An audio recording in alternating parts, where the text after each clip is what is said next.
Thank you very much, everyone. It's a great honor to be with the President of South Africa, President Ramaphosa, and he is a man who is certainly in some circles really respected, other circles a little bit less respected, like all of us, in all fairness, like all of us. We all like that. We also have a few of my friends. Ernie Els, a great golfer. He's a truly great golfer. Retief Goosen, who's an other really, we call him really a great golfer too, Ernie, right? You two guys are fantastic. And we could add Gary to the group, Gary Player. What a group of golfers South Africa's had. Yes. There must be something in the water, right? It's something good. These two guys are it's unbelievable. It's the water set. Yeah, Gary's Gary. And David Frost, also another one that I know is such a great one. Indeed. Was he as good a putter as they say, David? He's a putter. He's a putting machine, right? Absolutely. But he's another one. So something very good about South Africa in golf, and golf is still doing great in South Africa. And they have young players, I hear, coming up that are going to be very good. But it's an honor to have you here, and my friend, it's an honor to have you, one of the greatest businessmen in South Africa and long beyond. Thank you for being here. It's a very, very great honor. Appreciate it. So we're going to be discussing certain things. As you know, we have the G20 is going to South Africa. When is that going to be? In November. In November. And thereafter, I hand over to you. And yes, we have it next. You originated the G20, so I'll hand over the baton to you, and then you lead the G20 in the world. We're going to have it the following year. Yeah. So we'll be discussing many things, and some of the things you've been reading about in the papers and the media. And I would say that, look, the president is a truly respected man in many, many circles, and in some circles he's considered a little controversial. But we're going to be discussing some of the things that are taking place in South Africa and see if we can help. And we want to help. And we've had a long relationship with South Africa. I have, because indirectly I have so many friends that live there. I have a lot of friends. I mean, these are famous guys, but I have a lot of friends that live there that are tremendous people. And we'll be discussing that. We'll have a nice conversation. And I really appreciate that you guys came along. It really helps us in our thought process. But it is a great honor to have you, and I appreciate you called. He called. I don't know where he got my number, but I picked up. He said, "I want to come over and see you." And that was my honor, and thank you very much for being here. You're most welcome. Thank you very much. Well, thank you very much for welcoming us to this reformed White House. I've been here before, and it looks really fantastic. I must congratulate you. Thank you. But I also thank you for allowing our delegation. This is a very mixed delegation that you've got. We've got people from government, my ministers. I've got someone from the trade union movement who we really collaborate with, and from business as well, and our sporting legends. When I spoke to you, you said, yes, come along and bring Gary Player, bring Ernie Els and Retief Goosen. I've brought the two of them.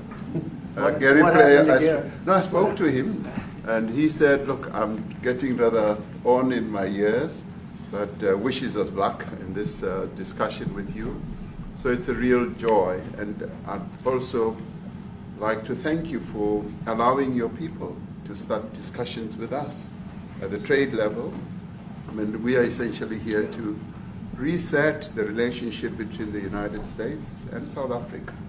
We are long-standing partners in many, many ways. We've collaborated in many fields, in space issues, in energy, and in trade, and we therefore need to reset that, particularly in the light of some of the announcements that you made on trade and investment. So we want to advance more trade between the two of us, two countries, and our people now have been empowered by yourself and by myself to start engaging, and we hope that we will be able to fuel that engagement during our talks. And we also want to discuss issues that have to do with how we promote further investments in both countries. We've got about 22 companies from South Africa that have invested in the US, thus creating a number of jobs. And similarly, you've got almost 600 companies that have invested in South Africa, and some of them have been in South Africa for more than 100 years. That's true. So our links are really long-lasting, and we would like to recalibrate those relations between our two countries and discuss a whole range of issues, geopolitical, the work that you're doing to bring peace around the world, in Ukraine and in the Middle East. So we value that, and we are also a great contributor to peace processes that are going on around the world. And of course, we want to discuss how we can support each other.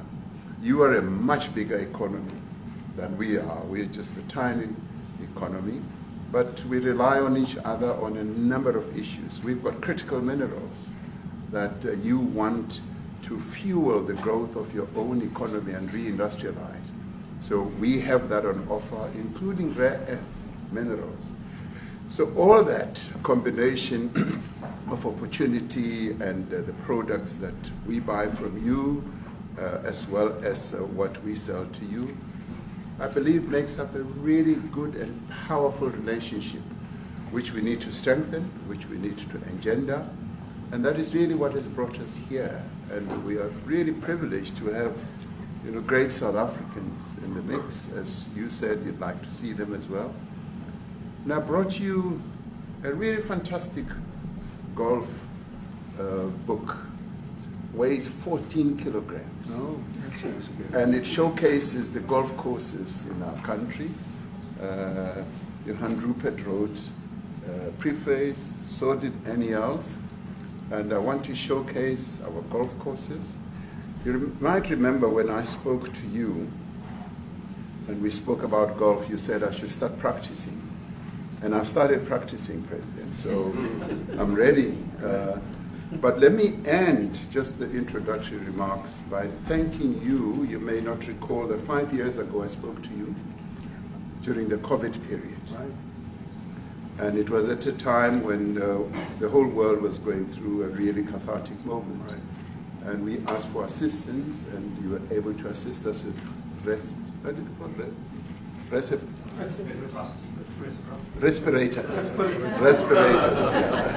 Respirators, and you kept to your word, and you delivered respirators to us. We didn't have as many in our country, and it really helped to help us deal with COVID. So I'm here also to say thank you and to thank the people of America for having helped us during a really difficult time. Being the small economy that we are, we needed help from around the world.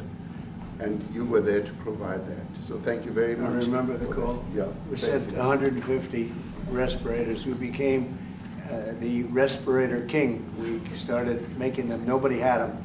We had very few of them. That's right. But they were very helpful. But we sent 150, and I appreciated the letter you wrote me. That's right. Yeah. Thank you. Well, I appreciate that very much. Thank you very much for that. It really touched my heart after I spoke to you, and you delivered. So, great honor. Thank you very much. Yeah.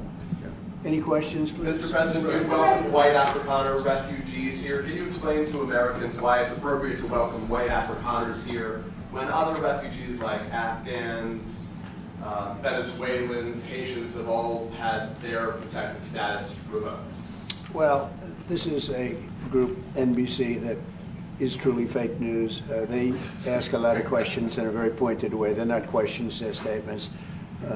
We've had tremendous complaints about Africa, about other countries too, from people. They say there's a lot of bad things going on in Africa, and that's what we're going to be discussing today. When you say we don't take others, all you have to do is take a look at the southern border. We let 21 million people come through our border, totally unchecked, totally unvetted. They came from all over the world. In many cases, they're criminals. They come from prisons. They come from mental institutions. They come from street gangs. They're drug dealers. So don't say that we didn't take them. We take them. We're trying to get them out as fast as we can. And we're doing record business on that. And we just won a big case where we're allowed to send back hundreds of criminals to Venezuela. Just won that today in the Supreme Court. I'm happy to hear. But we do have a lot of people very concerned with regard to South Africa, and that's really the purpose of the meeting, and we'll see how that turns out. But we have many people that feel they're being persecuted, and they're coming to the United States. So we take from many locations if we feel there's persecution or genocide going on. And we had a lot of people. I must tell you, Mr. President, we have had a tremendous number of people, especially since they've seen this. Generally, they're white farmers, and they're fleeing South Africa, and it's a very sad thing to see. But I hope we can have an explanation of that, because I know you don't want that. It's a kind of a different meeting. Normally we have meetings, we talk about trade, and we'll be talking about trade and other things. But that certainly will be a subject that comes up. Yeah. Yes, please. Brian? Thank you very much. I'd like to get your thoughts on Letitia James. Director Polte, according to him, Letitia James says that the alleged mortgage fraud was simply a mistake. I want to get your thoughts on that. She put down that her father was her husband in order, and this is very similar to, I guess, the false attacks they had on you. Well, I don't know what it is currently, but Letitia James, who's the Attorney General of New York State, it seemed, I'm not involved in that at all. I know it's being handled by various groups, I guess, but it's major fraud,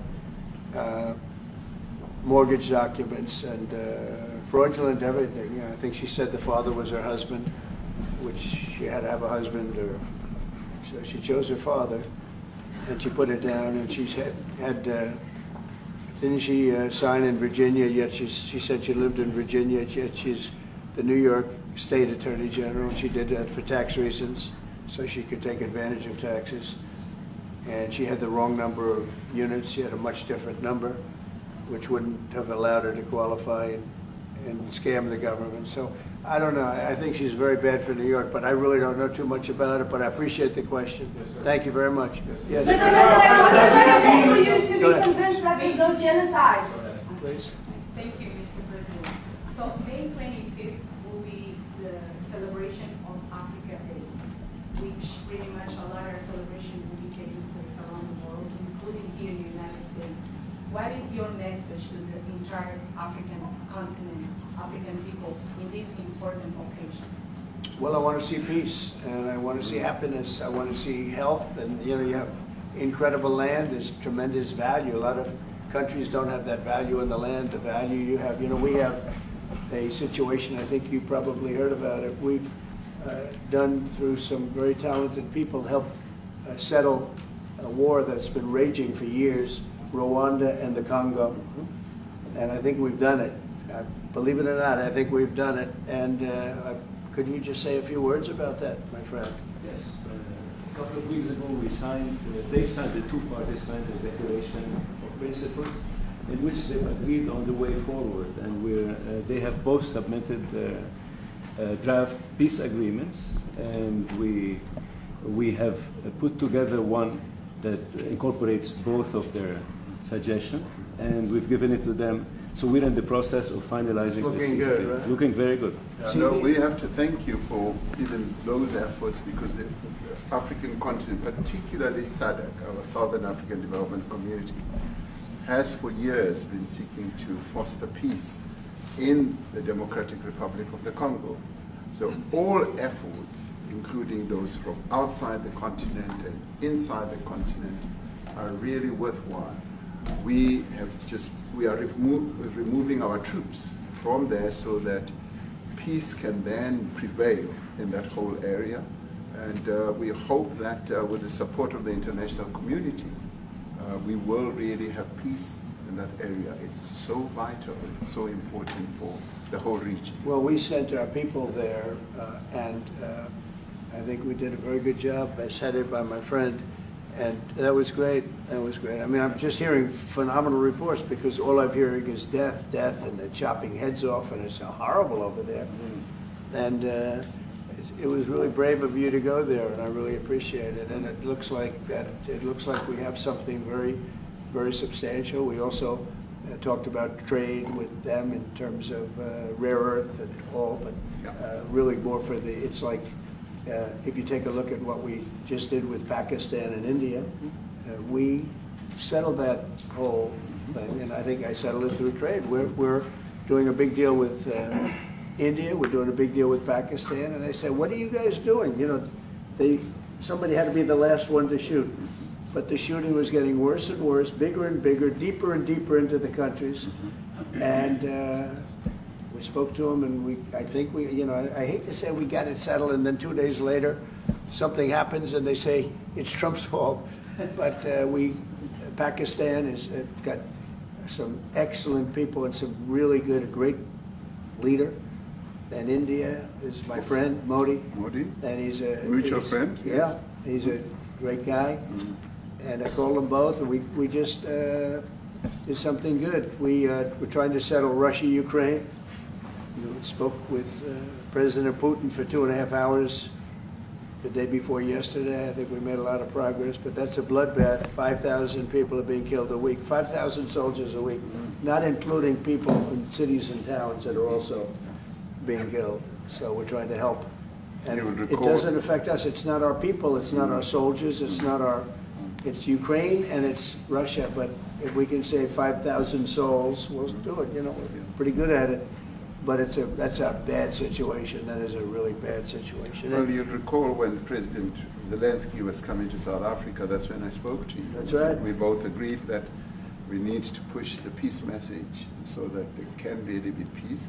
And we've been involved in the Ukraine-Russia conflict for quite a while through my Minister of State Security here. We've been dealing with them, the exchange of children who were taken away, going through names and addresses and all that.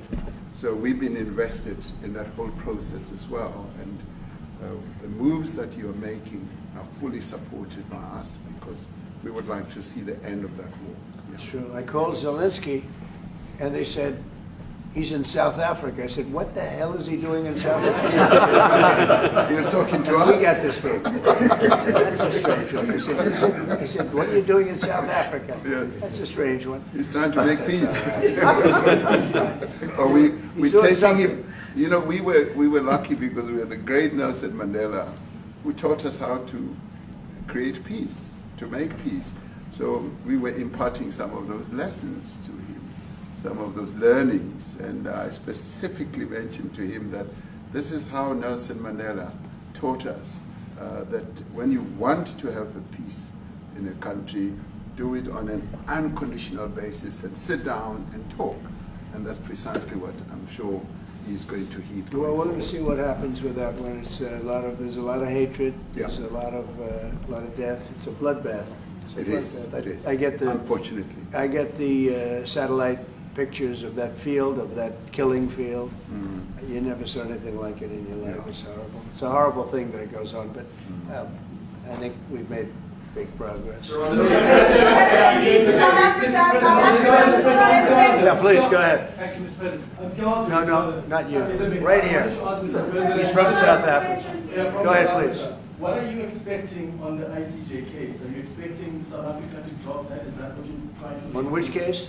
The ICJ The International case Criminal Justice. I don't expect anything, to be honest. I really don't. I don't know. It's they've got a case. There's a lot of anger there, tremendous anger. I don't expect anything. We'll see what happens. We'll have a ruling, and who knows what the ruling is going to mean. Yeah. On that subject of Gaza, Mr. President, are you going to be speaking to Prime Minister Netanyahu about Israel's renewed offensive there? There's been a lot of concern from European countries. The Pope has expressed concern. Are you going to be asking Prime Minister Netanyahu to tone down the offensive in Gaza to let more aid in? Was that a question or a statement? It's a question. This guy's, you never change. Mr. President, what will it take for you to be convinced that there's no white genocide in South Africa? Well, I can answer that for the President. It's for him.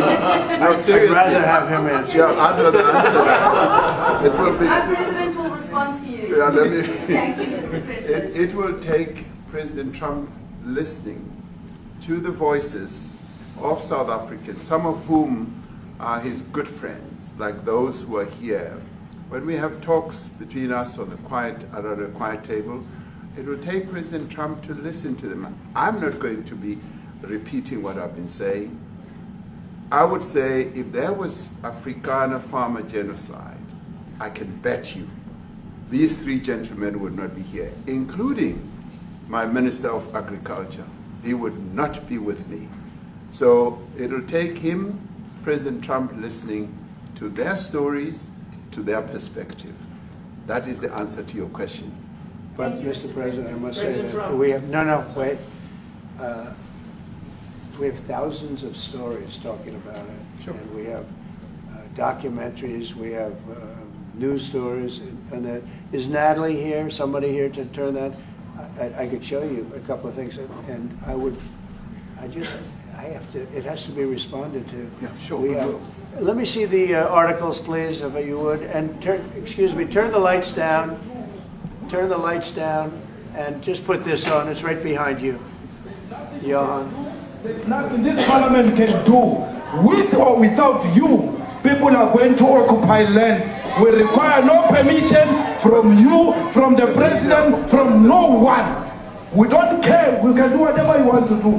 Who are you to tell us whether we can occupy land or not? We are going to occupy land. Yeah. South Africa occupy land. That's who we are. We don't ever want to do. We can withdraw my membership from this useless parliament. Yes, honorable member. Must never be scared to kill. A revolution demands that at some point there must be killing, because the killing is part of a revolutionary act. Shoot to kill, Yamaza, kill the poor, the farmer, kill the poor, the farmer, pa, pa, pa, pa, to kill, Yamaza, kill the poor, the farmer, kill the poor, the farmer. The mayor of DJ in PE is a white man. So these people, when you want to hit them hard, go after a white man. They feel a terrible pain because you have touched a white man. Not because Mashama and Soli will not be touched. They will be touched, no one. But we are starting with this whiteness. We are cutting the throat of whiteness. Shoot to kill Yamaza. Kill the brewer, the farmer. Kill the brewer, the farmer. Pa, pa, pa. Shoot to kill Yamaza. Kill the brewer, the farmer. Kill the brewer, the farmer. Pa, pa.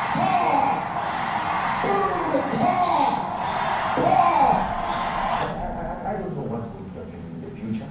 I'm saying to you, was not called for the killing of white people, at least for now. I can't guarantee the future. Yeah, but I mean, you understand somebody watching that, especially as it gets shared on Twitter, they freak out. It sounds like a genocide on Twitter. Can't take it.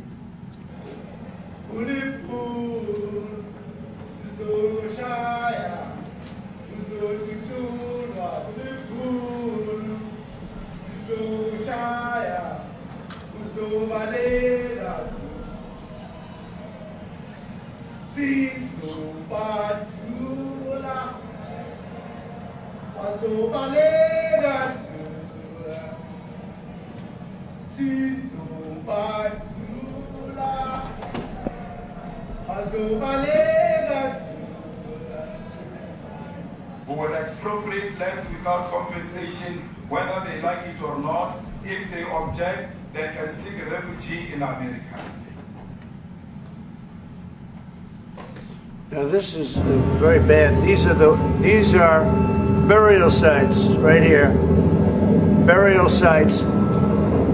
Over 1,000 of white farmers, and those cars are lined up to pay love on a Sunday morning.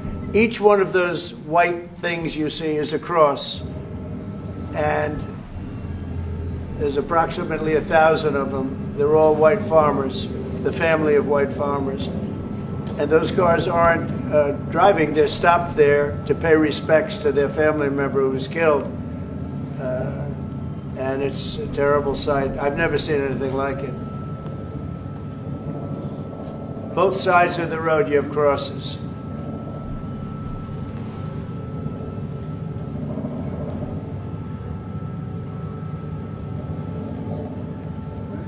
Those people were all killed. Have they told you where that is, Mr. President? No. I'd like to know where that is, because this I've never seen. But, okay. I mean, it's in South Africa. That's where. We need to find out.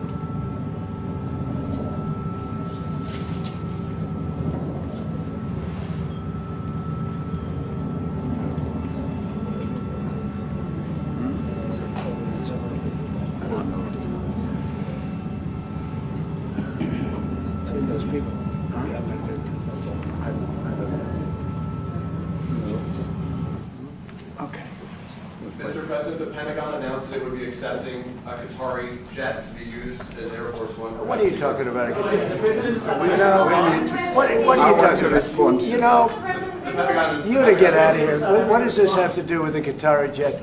They're giving the United States Air Force a jet, okay? And it's a great thing. We're talking about a lot of other things. It's NBC trying to get off the subject of what you just saw. You are a real, you're a terrible reporter. Number one, you don't have what it takes to be a reporter. You're not smart enough. But for you to go into a subject about a jet that was given to the United States Air Force, which is a very nice thing, they also gave $5.1 trillion worth of investment in addition to the jet. Go back, you ought to go back to your studio at NBC, because Brian Roberts and the people that run that place, they ought to be investigated. They are so terrible the way you run that network. And you're a disgrace. No more questions from you. Go ahead. Go ahead, talk about that. His name is Peter something. He's a terrible reporter. Quiet. That's my question now. Let's go. Thank you so much. President Trump, Alex Lasker from ENCA in South Africa. Thank you very much.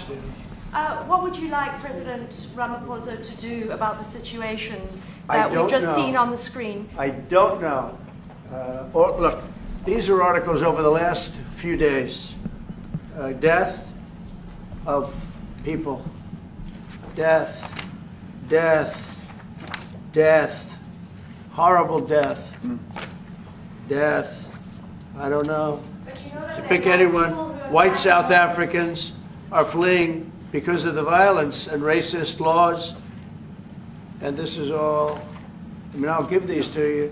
So when you say, what would I like to do? I don't know what to do. Look at this. White South African couples say that they were attacked violently. And, President Trump, when will you go and see for yourself if it isn't? well, I could do that. Look, here's burial sites all over the place. These are all white farmers that are being buried. And he asks about a jet that was given. You ought to be ashamed of yourself. You know, you are so bad. You're such a bad reporter.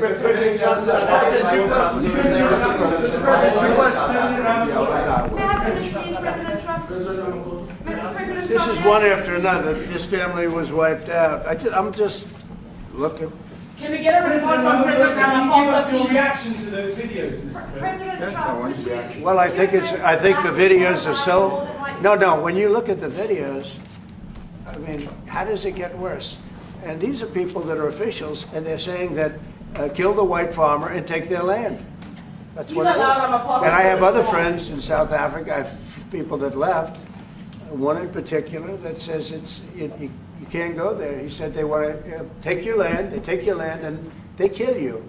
It's okay, and they say it's okay to do. Now we're going to talk about it, but this is a tremendous. Look, this is a story recent. These are all people that recently got killed. Yeah. And I don't know how it can get any worse. These are